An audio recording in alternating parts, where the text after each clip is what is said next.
So it's time to address an issue that I have in my shop and probably a lot of you guys have in yours. How do you sort and organize all your small parts bins? Coffee cans used to be a thing when you needed a specific screw, you had to dump the whole thing out, sort through all that. I had 5-gallon buckets at one point, and then I went to parachute bags that go inside the 5-gallon buckets to do a little bit of sorting. Even that got cumbersome. I had to dump half a parachute bag out to find one screw. And then I did this about a year and a half, 2 years ago. These are the small parts sorters. They have these little plastic trays, and I even went through labeled mine by what these are. So this is 1/4 20. No, these are Allen head ones. There's some carrots bolts in here. Something to help ease my burden. These work fantastic. The problem is the actual rack that these go into. So these black plastic sorter things. There's lots of voids in those racks, and it causes these trays to fall backwards, fall down to the one below it, and just kind of get a jumbled mess. I don't care for it. It's kind of irritating. The other issue is I have these large bins. I think these are 3x5 or whatever. And I put, if I have a whole box or nearly a whole box of a specific screw in there, or bolt or something, that's what I use. This has just become kind of a cobbled mess. I mean, even to the point where I'm just stacking and piling stuff on top of it. So I'm going to redo this whole wall. I even did plans. So I'm going to take I've got 4 of these, so there's 160 of those little drawers in that. I'm going to make 2 that are wider to take up the entire span, and they're a little longer than each individual one, but I can get more in them. So I have 160 drawers. Each of these holds 77, so it's 154. So I lose 6 drawers. Big deal. I have a dozen empty ones at the bottom that I'm not using. So this will be my objective. And then underneath these, I'll put in other sorters and shelves to hold those, the wider plastic bins. So I won't videotape that. I'll just end up doing it, maybe show it when I'm all done. So the nice part about, I use an old SketchUp that's not even supported anymore, and I can still get cut list, and I don't have to pay a subscription. So I designed it, I got my cut list, I have pictures of how my boards are supposed to be cut. So I've got a game plan. I never have a game plan. So follow along, I'll show you what I'm gonna do. Maybe this will help you out.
Sorry, there's some noise interference with the fan. The heater's on. It's currently winter where I'm at.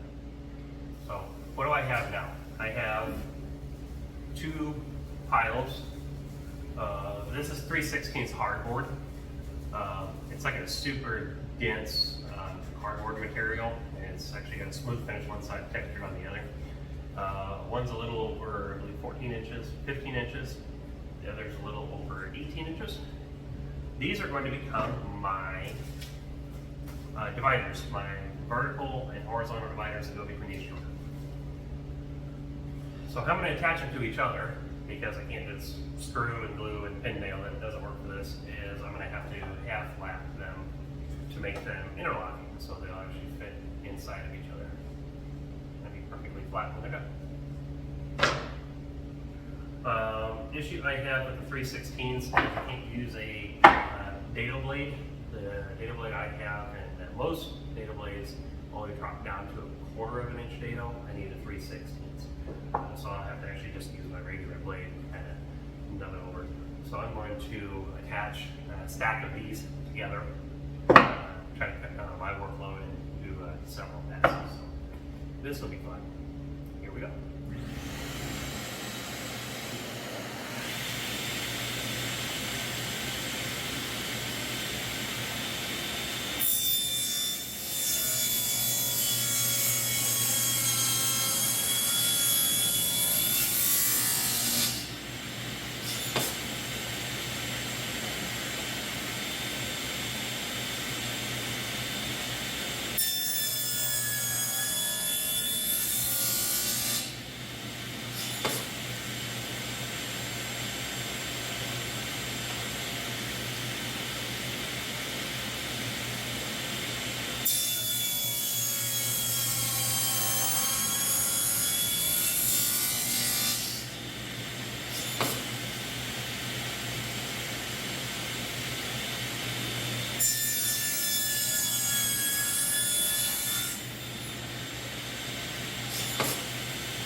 Now you can see what I'm going to do here.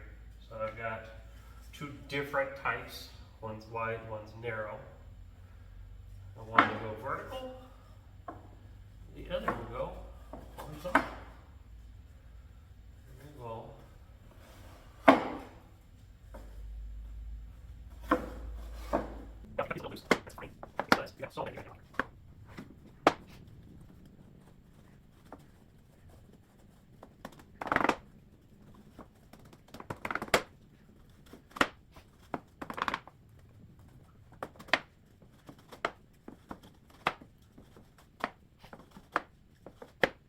That went together better than I could have ever asked for. Just making yourself a little jig here. So it's just a piece of straight board hooked to my miter gauge, and then it has a piece of board here that's the same width as my blade.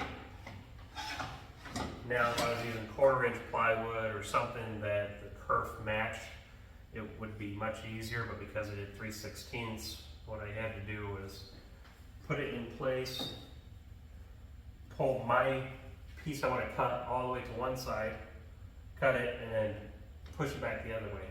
I'm only moving it like 1/16 of an inch, but that's what gives me the thickness to interlock each one of these guys. So that's I'm very happy with that one.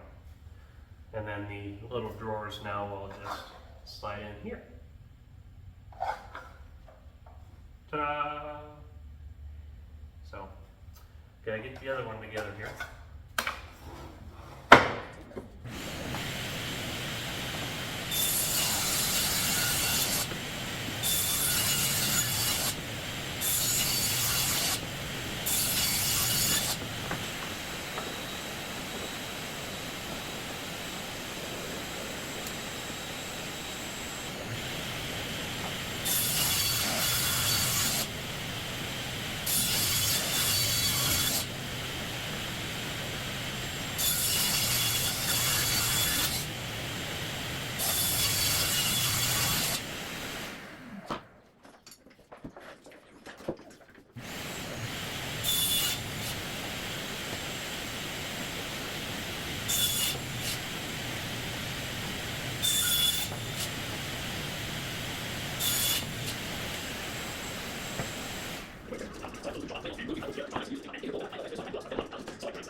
Well, that was a whole lot of fun. I wasn't going to sit there and make you guys watch me put all these little drawers back in, especially since I dumped them out, got all the dust, the debris, and stink bugs out of them before putting them in here. I didn't video the lower portion. It's just a shelf that holds my taller sorters. But what it's doing is actually sitting on the foundation of the house, and then these are sitting directly on top of it, so all the waste transferring down to the ground, and it's not being just hung here off the wall. Each half of this probably weighs 60 pounds, and it's just a lot of weight that I don't trust to stay up there forever. So transferring the weight's a good secure way of mounting these things. I hope this inspires you to get organized, get rid of the coffee cans, get rid of the 5-gallon buckets and parachute bags, do some sorting, and hopefully it'll help you as much as it's helped me. If I need something, I can just come over, corner 20 nuts, right here. I don't have to go searching and dumping buckets out to find 1, 2, 3 nuts when they're all right here. So if you liked what you saw, like and subscribe. I'm not real good at uploading videos. I do what I can when I can. I have a life outside of YouTube and doing these projects, so most of you guys can understand that. So thanks for watching.